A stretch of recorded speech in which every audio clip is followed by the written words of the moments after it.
Chapter 16. Startled, I stopped. Then I became afraid. After what I had witnessed in the village, I could not believe I was hearing a living voice. But when the voice sang out again, and I realized it was coming from the abandoned church, I told myself that a church was an unlikely place for evil spirits to abide. Besides, food was uppermost in my thoughts, and I had desperate hopes that I might have come across a survivor. Trying to make no sound and clutching my cross of lead, I went around the side of the church where windows had once been, but where only gaping holes remained. As I drew closer, the voice sang out again. This time it was accompanied by the beating of what sounded like a drum. Ah, dear God, how can this be, that all things wear and waste away? Cautiously I peeked inside. At first all I saw was rubble and rot. Then partly hidden in the shadows I saw a man who was anything but a skeleton. On the contrary, he was a mountain of flesh, a great barrel of a fellow, whose arms and legs were as thick as tree limbs, and with a tub-like belly before all. Legs extended, he was sitting with his back propped against a crumbling baptismal font. He was, moreover, garbed like no man I had ever seen before. Upon his head was a hat which seemed to have become split into two, like the points of a coxcomb. At the end of these points hung bells. Moreover, the flaps of his hat came down along both sides of his face, encircling it, then tied below, making his cheeks plump. As for his face, most striking was a bushy beard of such ruddy red it seemed as if the lower part of his face was aflame. He also had a large red and fleshy nose, and hairy eyebrows of the same hue, as well as cherry-lipped mouth, big even for such a face as his. He wore a wide-sleeved tunic of black and ankle-length hose with a different color for each leg, one blue, the other red, though the colors were faded.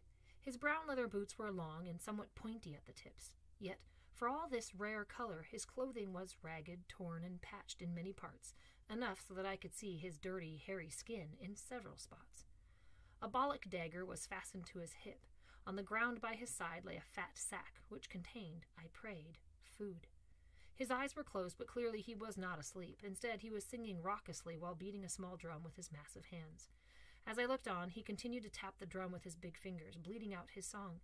After repeating the words a few more times, he let loose a booming laugh, as if he'd just heard a rare jest. He laughed so hard he put down his drum and opened his eyes. Compared to the rest of him, these eyes were small and wet. Old pig's eyes, I thought, shrewd and wily. But what he must have seen was me, staring at him, for he dropped his drum, and his hand went right to his dagger. We gazed at one another in silence. "Good morrow, lad," he cried out, even as his hand eased off his weapon. "May God keep you well." "God be with you too, sir," I managed to say, though I was in awe of such a monstrous man. "And where, by St. Sixtus, do you come from?" he asked. "Not, I suppose, from this God-forsaken village?" I shook my head. "Then what place?" he said. "Far away," I answered evasively. "East or west?" I pointed in the direction I had come from. Scrutinizing me, head cocked to one side, he ruffled his beard, while a sly smile played his lips. "You have a gifted way of speech," he said. "To what purpose do you travel?" "I'm going to meet my father," I said, this being the answer I'd decided to give if asked. "And pray tell, does this father of yours live close?" "In some large town." He considered me for yet a while with his shrewd, wet eyes. "So, if I understand you, boy," he said at last, "you know only somewhat from where you come, but go toward some other place." "As God is true, sir." "Do you have any idea how you look?" "No, sir."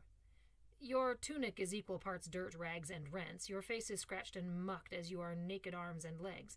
Your hair is long and unkempt, and you can barely count your fingers for the caked filth. In short, you're more cur than boy. How old are you?" he asked. "And as God is merciful, don't be so vague." 13. "About?" "About?" he returned with something like a sneer, plus another scratch of his beard.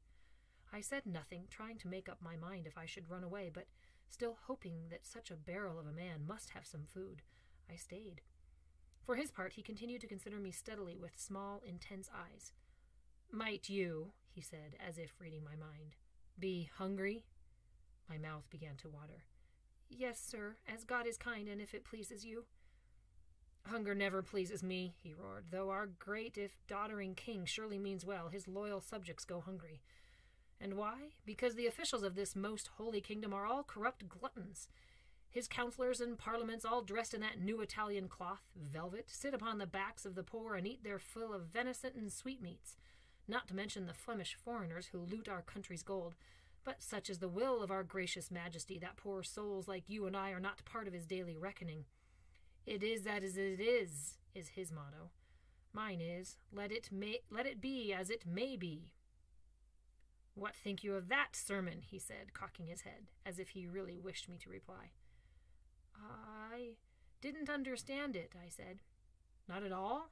He asked, showing disappointment. It sounds like treason, I said, only to instantly regret my words. Sure enough, his face clouded with anger. Does it now? He bellowed, making me jump. So be it. I hate all tyranny. Is that treason too? I did not dare to speak. Then, far softer, he said, Well, by all the blessed saints and martyrs, what does it matter what I think?